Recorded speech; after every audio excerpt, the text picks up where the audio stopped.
देखिए महाराज, आप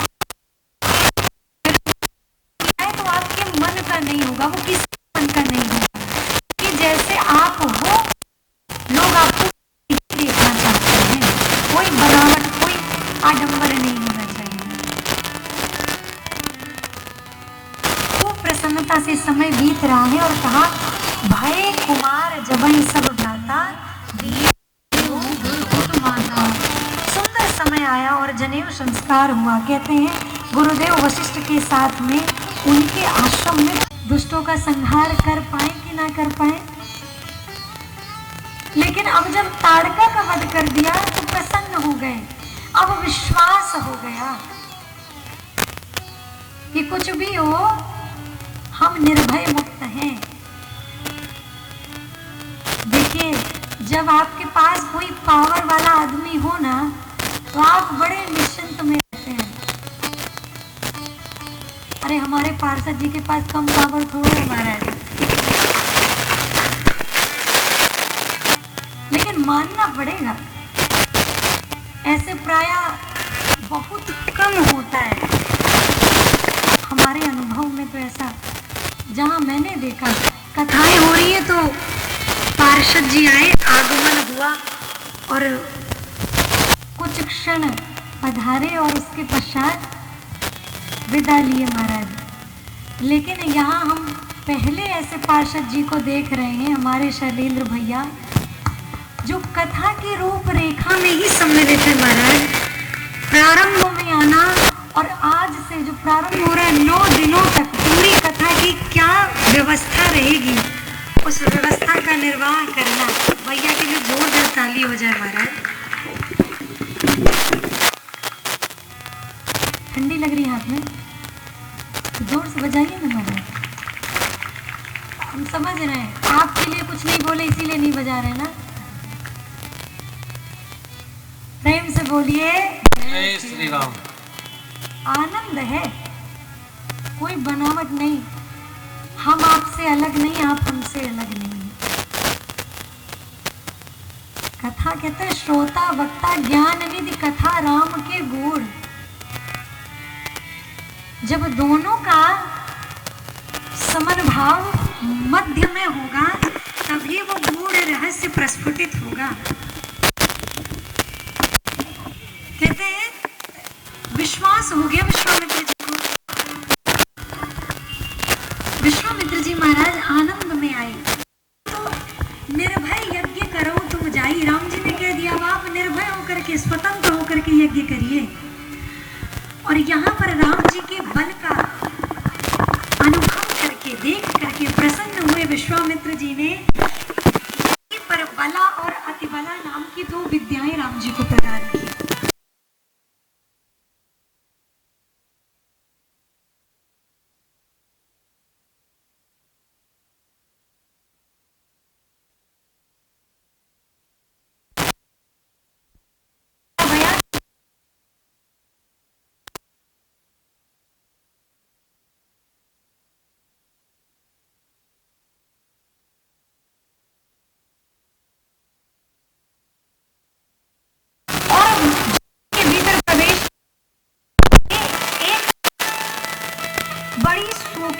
स्थिति में एक आश्रम दिखा। ऐसा लग रहा कि यहाँ कोई परम तपस्वी ने तपस्या की हो, लेकिन अब उस स्थान को छोड़ के वो कहीं चला गया हो। कहते हैं पूरे आश्रम की स्थिति ऐसी है कि वहां पत्ते सूखे हैं, पेड़ सूखे हैं, डालियां टहनियां पड़ी हुई हैं, फल फूल पेड़ में लगे नहीं हैं, कुटिया भी बड़ी जर्जर है। ये देखा कि इतनी ऐसी दशा इस आश्रम की है, कुछ ना होने के बाद भी इतनी सुंदर ये राम जी ने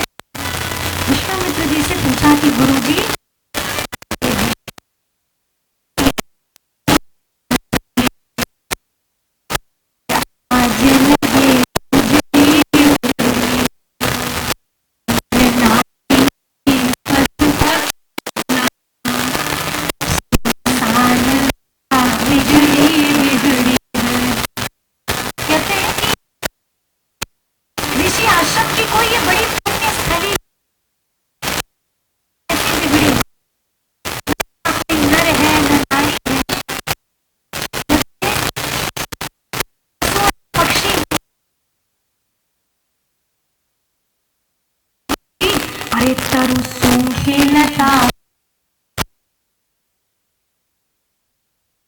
आनन की उत्कंठ कही गुरुदेव कृपा के ये कैसी शिला खड़ी। कहते गुरु जी ने यहाँ खल है न सुन।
रघुकुल मन दशरथ के जाए।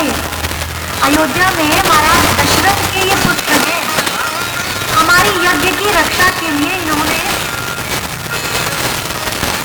हमारी यज्ञ की रक्षा के लिए महाराज ने इनको हमारे साथ में भेजा है और यज्ञ की रक्षा के लिए आए थे। तो आपका आमंत्रण आ गया तो हम इनको भी साथ लेकर चले आए। सुंदर समाचार पा करके महाराज गदगद हो गए और कहते हैं इतने प्रसन्न हुए कि ये राजपुत्र है।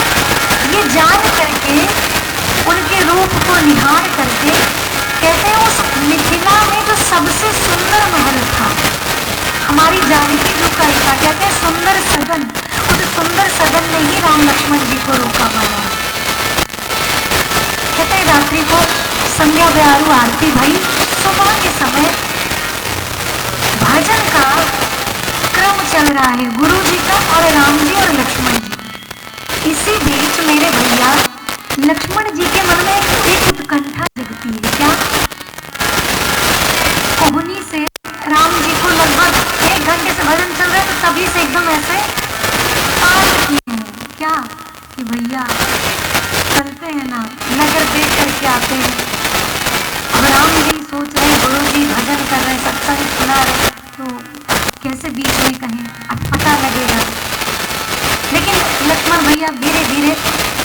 पर बैठे बैठे मन तो सत्संग में लग नहीं रहा है, मन तो नजर में लगा हुआ है।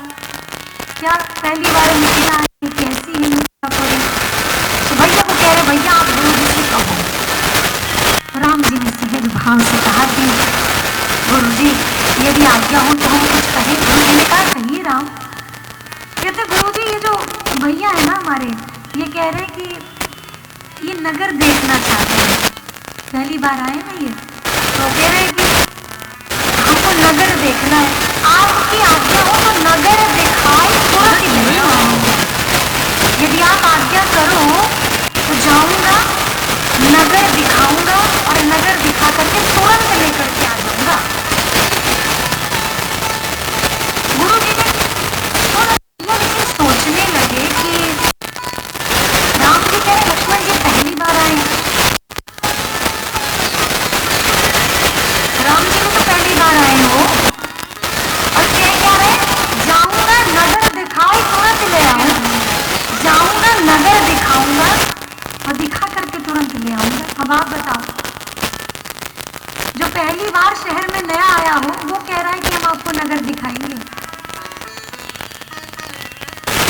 विश्वामित्र जी महाराज मन की बात जान गए राम जी की। क्या आप दर्शन करने नहीं जा रहे हैं, बल्कि पूरे नगर के वासियों को अपना दर्शन कराने जा रहे हैं।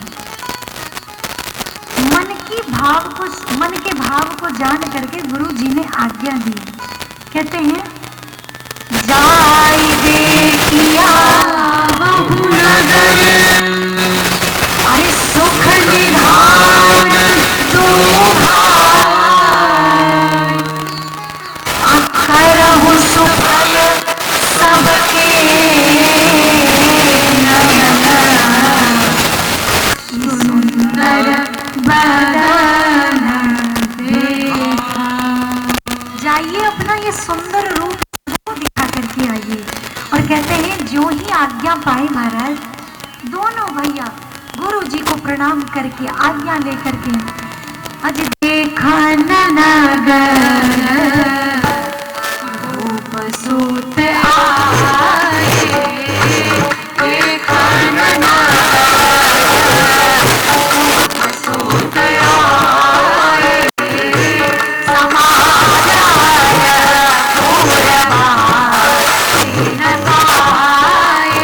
समाज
सबने सुना तो दौड़ करके कहते हैं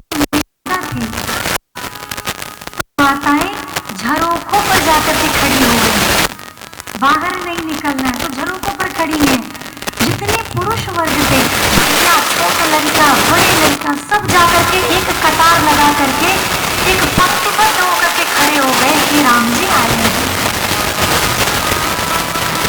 दोनों भैया सुंदर सुंदर रूप से अपनी माधुरी को दिखाते हुए चलते चले आ रहे हैं। कहते हैं कि छोटे छोटे लड़के हैं ना, उनको राम जी से डर नहीं लगता हमारा। वो क्या, राम जी जो धोती पहने ना उसे पकड़े हुए हैं, कोई पीताम्बर पकड़ा हुआ है, कोई उंगली पकड़ा हुआ है।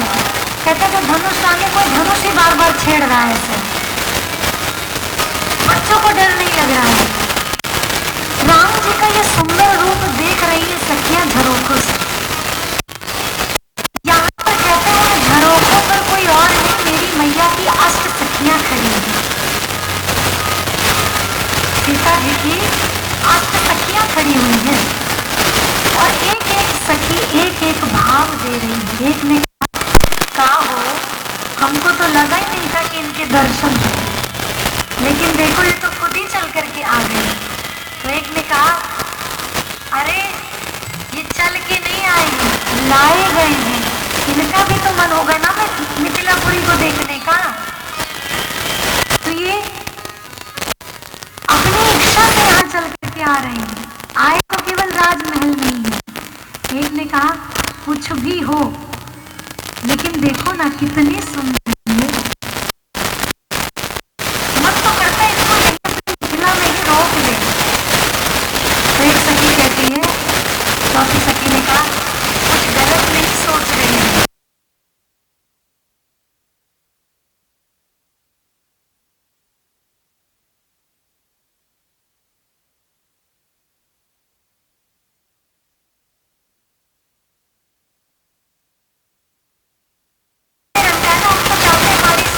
विवाह इससे हो जाए तो एक सुंदर ऐसा हो सकता है क्या? तो एक सखी ने आश्वासन दिया, क्या कि चिंता मत करो, जिन ब्रह्मा जी ने सीता को रचा है उन्हीं ब्रह्मा जी ने इन राम जी को भी रचा है। जो उनके भाग्य में है वो इनके भाग्य में भी है। तो धैर्य रखो, मुझे तो लगता है कि ऐसा ही होगा।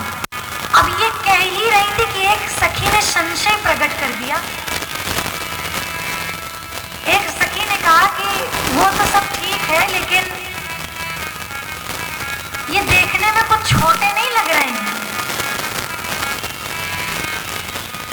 महाराज ने तो यज्ञ रखा है, जो धनुष को तोड़ेगा उसी के साथ सीता जी का विवाह होगा। ये तो छोटे हैं। तो जो सातवीं सखी खड़ी है ना, उसने आश्वासन देते हुए कहा, क्या?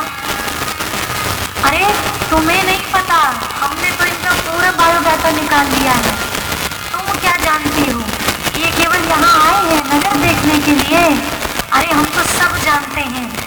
इनकी मैया का नाम, ये जो सामने है इनकी मैया का नाम कौशल्या है, और ये जो छोटे हैं इनकी मैया का नाम सुमित्रा है। ये अयोध्यापुर वाले महाराज के बेटे हैं।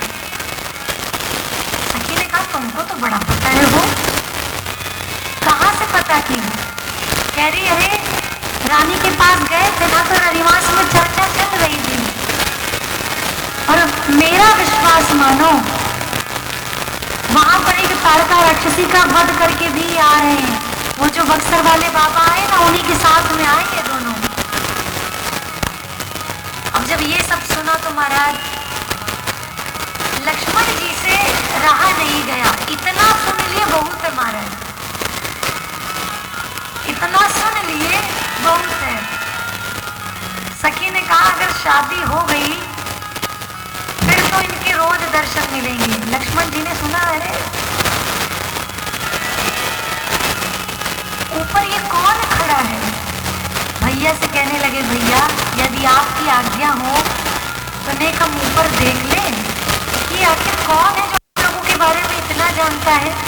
राम जी ने कहा, नहीं, हम आए हैं केवल नगर दर्शन के लिए, तो सीधे सीधे चलो। गुरु जी ने कहा, जल्दी आ जाना। लक्ष्मण जी ने कहा, ठीक है। तो थोड़ी देर बाद एक सखी ने बोला, हमें तो पक्का है कि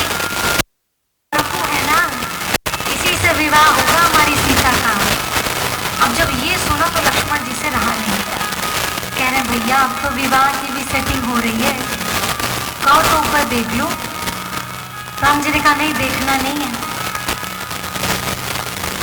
सखी कहती अरे ये तो बड़े ढीठ है हो, विवाह की चर्चा तक पहुंचा दिए बात, फिर भी नहीं देख रहे, मारो इनको।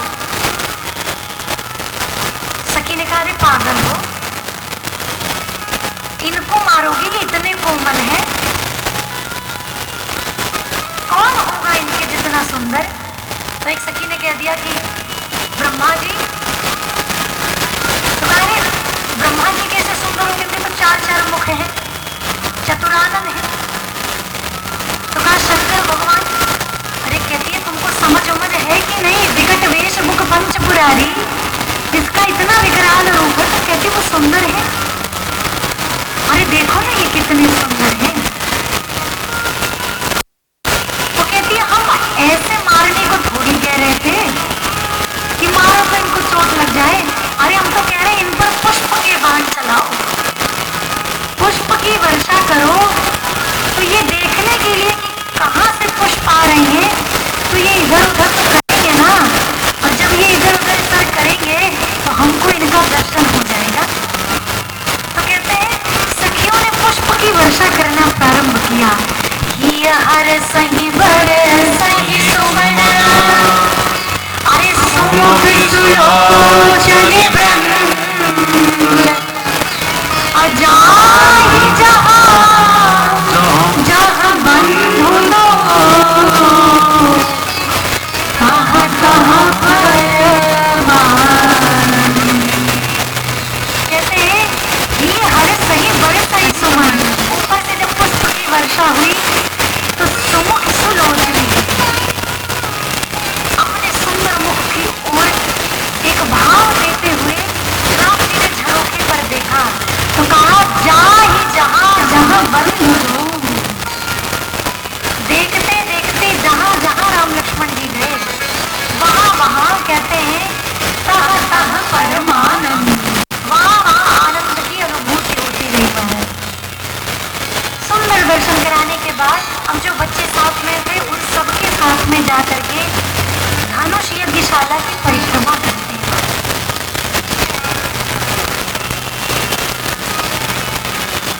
यज्ञशाला की परिक्रमा करने के बाद सुंदर दर्शन दरस परस कराने के बाद जितने नर नारी है सब निमग्न है आनंद में, सब खोज रहे हैं कि कहाँ पे ऐसा सुंदर रूप हम लेकर के आए, ऐसा सुंदर आनंद हमको कहाँ और मिलेगा। हम तो चाहते हैं रोज रोज हमको ये आनंद मिले, रोज रोज ये सुख हमको प्रदान हो। संज्ञा कहती है चिंता मत करो, ब्रह्मा जी की लेखनी अडिग है और उस लेखनी को कोई मिटा नहीं सकता है। संशय का त्याग करके मन प्रसन्न रखो, निश्चित ही जो मन में रचा है ठाकुर जी वही करेंगे। जीवन में जब कोई कार्य सत्य मन से किया जाता है ना, तो उस काम का पूरा होना तय होता है। इसीलिए कहा जाता है कोई भी काम करना शुरू करिए तो पूर्ण प्रसन्न मन से करिए।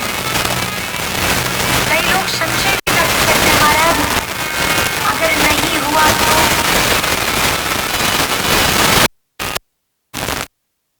नहीं होना है, तो भी कहते हैं मन को कभी भी उदास निराश नहीं करना चाहिए।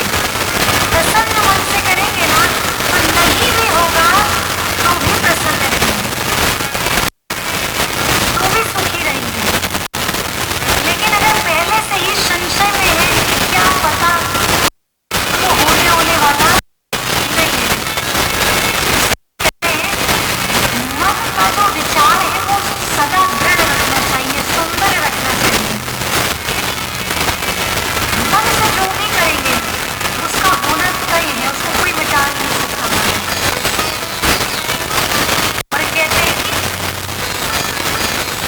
मन से अगर काम किया जाए ना तो काम काम नहीं रह जाता है, काम सेवा बन जाता है। जैसे